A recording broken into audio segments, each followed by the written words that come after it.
এরপরে প্রশ্ন হলো, প্রত্যেক ফরজ নামাজের পর হাত তুলে মোনাজাত করা হয় তা কি সঠিক?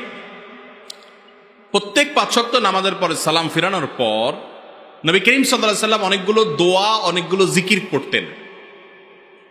প্রায় 10-12টা দোয়া জিকিরের কথা আমরা একটা দোয়ার কার্ডে একত্র করছি, যেগুলো প্রত্যেকটা হাদিস দ্বারা প্রমাণিত। নবী সাল্লাল্লাহু আলাইহি ওয়াসাল্লাম এগুলো পড়তেন।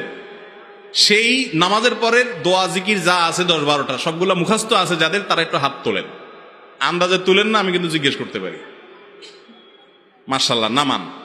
অল্প 20-50টা হাত উঠছে এই হাজার মানুষের মধ্যে। তাহলে বোঝা গেল যে আমরা নামাজের পরে নবী করিম সাল্লাল্লাহু আলাইহি সাল্লাম কি করতেন সেটা জানি না। দোয়া, সুন্নত দোয়াগুলো আমাদের মুখস্থ নাই, আমলও নাই। কিন্তু নামাজের পরে সবাই মিলে একসাথে হাত তোলা, এটা আমরা জানি ভালো, তাই না ভাই? নবী করিম সাল্লাল্লাহু আলাইহি সাল্লাম সাহাবীদেরকে নিয়ে, সবাইকে নিয়ে নামাজের পরে এরকম হাত তুলছেন, সাহাবীরার সাথে হাত তুলছেন এবং আমাদের মতো আমিন আমিন বলছেন। এটা নবী করিম সাল্লাল্লাহু আলাইহি সাল্লামের জীবনে কোনো হাদিস থেকে পাওয়া। যদি তার জীবনে 2-10-12 করতেন তাহলে অন্তত হাজার হাজার হাদিসে সেটা বর্ণিত হতো। যারা আলেম তারা জানেন নবীজির জীবনের ছোট্ট একটা কাজ ছুঁতে ফেলছেন, সেটাও বহু সাহাবীরা বর্ণনা করছে। আর সবার সামনে প্রকাশ্যে দিবালোকে মসজিদে নববীতে নামাজ পড়াইছেন। যদি তিনি এই কাজটা করতেন তাহলে কি পরিমাণে হাদিসে থাকতো যে নবীজির সাথে আমরা সবাই হাত তুলছি? একটা হাদিসও নেই। কথা কি বুঝাইতে পারছি? বাংলাদেশের সবচেয়ে বড় মাদ্রাসা হাটহাজারী মাদ্রাসা, সেখানে 5 ওয়াক্ত নামাজের পর সম্মিলিত কোনো দোয়া হয় না। প্রত্যেকে যার যার মতো দোয়া করে। নামাজের পর দোয়া কবুল হয়, যেন আপনি দোয়া করেন।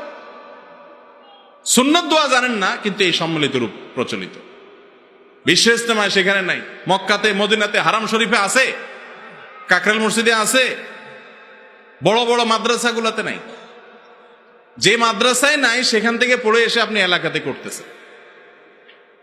তাহলে আপনি শিখলেন কি, করলেন কি? মেখল মাদ্রাসায়ও নাই, অনেক বড় মাদ্রাসা নাই। আপনাকে এরকম কোনো দিয়ে গুতা দেয়, উঠা হুজুর উঠেছে, আবার ইমাম নামায় ফেলছে। হয়তো ইমামের চাওয়ার শেষ, বেচারা আজকের দিনকাল ভালো, বিশেষ কিছু চাওয়ার নাই, খুব সুখে শান্তি আছে, রোগ শোক নাই, বউ বাচ্চা সব ভালো, ফিটফাট, খাইয়া আসছে, পেটেটো ফুল, কোনো টেনশন নাই। উনি সংক্ষেপ দোয়া করে দুনিয়া শেষ করছে।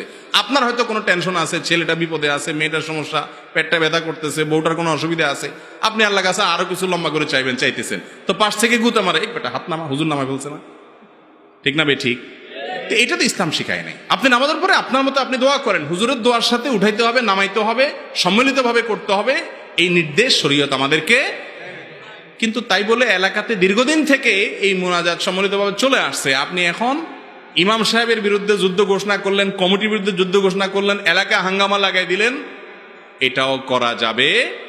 আপনি নিজে সুন্নতের উপর আমল করেন, আরেকজনকে সুন্নত শিখান, সুন্নত দোয়াগুলো শিখান, এগুলো মসজিদে টাঙ্গাই দেন, সুন্নতের আমল করেন, ইনশাল্লাহ সুন্নত জিন্দা হবে। কথা কি বুঝাতে পারছি? মানুষকে ধীরে ধীরে বোঝাতে হবে। এবং গন্ডগোল ফাসাদ করা, এটা গন্ডগোল ফাসাদ করা জায়েজ নাই।